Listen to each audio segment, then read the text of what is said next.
സംസ്ഥാന ചലച്ചിത്ര പുരസ്കാരം അല്പസമയത്തിനകം പ്രഖ്യാപിക്കും. പോയ വർഷം ആരായിരുന്നു മികച്ച നടൻ, ആരായിരുന്നു മികച്ച നടി, ആരായിരുന്നു മികച്ച സംവിധായകൻ, മികച്ച തിരക്കഥ ഏത്, അങ്ങനെ ഒട്ടനവധി പുരസ്കാരങ്ങൾ പ്രഖ്യാപിക്കുകയാണ് അല്പസമയത്തിനകം.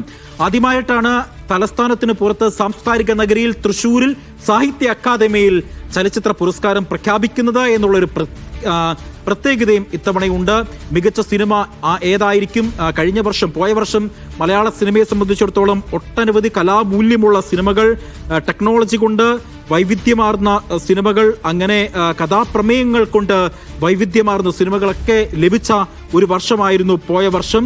അപ്പോൾ ആരായിരിക്കും ആ പുരസ്കാര നേട്ടത്തിന് അർഹരായതെന്നൊക്കെ അല്പസമയത്തിനകം തന്നെ അറിയാം. 128 സിനിമകൾ മത്സര രംഗത്തുണ്ടായിരുന്നു. അവസാന ഘട്ടത്തിൽ 36 സിനിമകളാണ് ആ പട്ടികയിൽ ഉള്ളത്. അതിൽ ഭ്രമയുഗം അടക്കമുള്ള, ഫെമിനിച്ചി ഫാത്തിമ അടക്കമുള്ള സിനിമകൾ ഉണ്ടായിരുന്നു.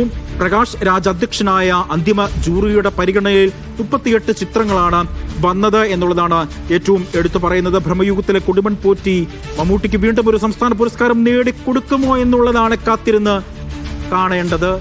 നടരാജുണ്ട് വിവരങ്ങൾ നൽകാനായി. നടരാജ്, എപ്പോഴാണ് പ്രഖ്യാപനം? മന്ത്രി സാഹിത്യ അക്കാദമി ഹാളിൽ എത്തിയോ? മറ്റു വിശദാംശങ്ങൾ? ജി, ഏറെ കാത്തിരിപ്പാണ്, വലിയ കാത്തിരിപ്പാണ്, വലിയ സ്വപ്നങ്ങളാണ്, പ്രതീക്ഷകളാണ്. ഏറെ കാത്തിരുന്ന പുരസ്കാര പ്രഖ്യാപനം അല്പസമയത്തിനകം നടക്കും. ഞാനിപ്പോൾ ഉള്ളത് തൃശ്ശൂർ സാഹിത്യ അക്കാദമി ഹാളിലാണ്. അല്പസമയത്തിനകം സാംസ്കാരിക മന്ത്രി സജി ചെറിയാൻ ഇവിടെ എത്തുകയും പുരസ്കാര പ്രഖ്യാപനം നടത്തുകയും ചെയ്യും. എനിക്ക് പിറകിൽ കാണുന്ന ഈ വേദിയിൽ വെച്ചാണ് പുരസ്കാര പ്രഖ്യാപനം നടക്കുക. അദ്ദേഹത്തിനൊപ്പം ജൂറി ചെയർമാനായിട്ടുള്ള പ്രകാശ് രാജ് ഉൾപ്പെടെയുള്ള പ്രമുഖർ എത്തും. രാവിലെ സജി ചെറിയാനെ കണ്ട് ഇത് സംബന്ധിച്ച് പ്രതികരണം തേടിയിരുന്നു. അർഹിക്കുന്ന കരങ്ങളിൽ തന്നെ ഇത് എത്തുമെന്നുള്ളൊരു പ്രതീക്ഷ, അവാർഡുകൾ എത്തുമെന്നൊരു പ്രതീക്ഷ അദ്ദേഹം പങ്കുവെക്കുകയും ചെയ്തു. തനിക്ക് ജൂറി തീരുമാനിച്ച ആ ഒരു കത്ത് പൊട്ടിച്ച് വായിക്കലാണ് തൻ്റെ ചുമതലയെന്നും മറ്റു കാര്യങ്ങളിൽ ഇടപെടുന്നില്ലെന്നും അദ്ദേഹം പ്രത്യേകം പറഞ്ഞു വെക്കുകയും ചെയ്തു. എന്തായാലും നിരവധി ചിത്രങ്ങൾ, നിരവധി കഥാപാത്രങ്ങൾ, നിരവധി ഒരു പിടി കലാമൂല്യമുള്ള ചിത്രങ്ങളൊക്കെ തന്നെയാണ് ജൂറിക്ക് മുമ്പിൽ വന്നത്. വലിയ പരിശോധനകൾക്ക് ശേഷമാണ് ഇന്ന് അവാർഡ് പ്രഖ്യാപനം നടക്കുന്നത് എന്നുള്ളതും ശ്രദ്ധേയമാണ്. മന്ത്രി സജി ചെറിയാൻ രാവിലെ മുതൽ തന്നെ തൃശ്ശൂർ ജില്ലയിൽ വിവിധ പരിപാടികളിൽ പങ്കെടുക്കുന്നുണ്ട്. അല്പസമയത്തിനകം അദ്ദേഹം ഇവിടെ എത്തും. നമുക്കറിയാവുന്ന പോലെ സാധാരണ തിരുവനന്തപുരത്ത് തലസ്ഥാനത്ത് വെച്ചാണ് ഇത്തരം പ്രഖ്യാപനങ്ങൾ നടക്കുക. വളരെ വിരളമായ മറ്റ് ജില്ലകളിൽ വെച്ച് ഇത്തരം പ്രഖ്യാപനങ്ങൾ നടക്കാറുള്ളൂ. ഇന്ന് തൃശ്ശൂർ സാംസ്കാരിക നഗരം തന്നെ അതിന് വേദിയാകുന്നു എന്നുള്ളതും വളരെ ശ്രദ്ധേയമാണ്. നിരവധി സിനിമാ പ്രേമികളുള്ള ഒരു സ്ഥലം കൂടിയാണ്. എന്തായാലും നിരവധി ചിത്രങ്ങൾ, ഒരുപിടി ചിത്രങ്ങൾ മത്സരരംഗത്തുണ്ട്.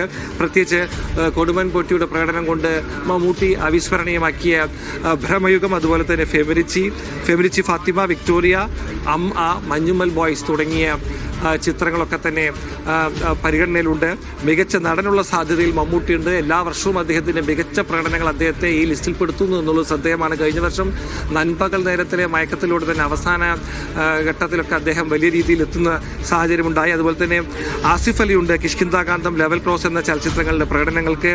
വിജയരാഘവനും കിഷ്കിന്ധാകാന്ഡത്തിലെ പ്രകടനത്തിന് വലിയ രീതിയിൽ അപ്രീസിയേഷൻ നേടിയതാണ്. അദ്ദേഹത്തിൻ്റെ പേരും അവസാന ഘട്ടം വരെ ഉണ്ടെന്ന് പറഞ്ഞു കേട്ടിട്ടുണ്ട്. എന്തായാലും പ്രമുഖർ, മന്ത്രി ഉൾപ്പെടെയുള്ളവർ അല്പസമയത്തിനകം വേദിയിലെത്തും.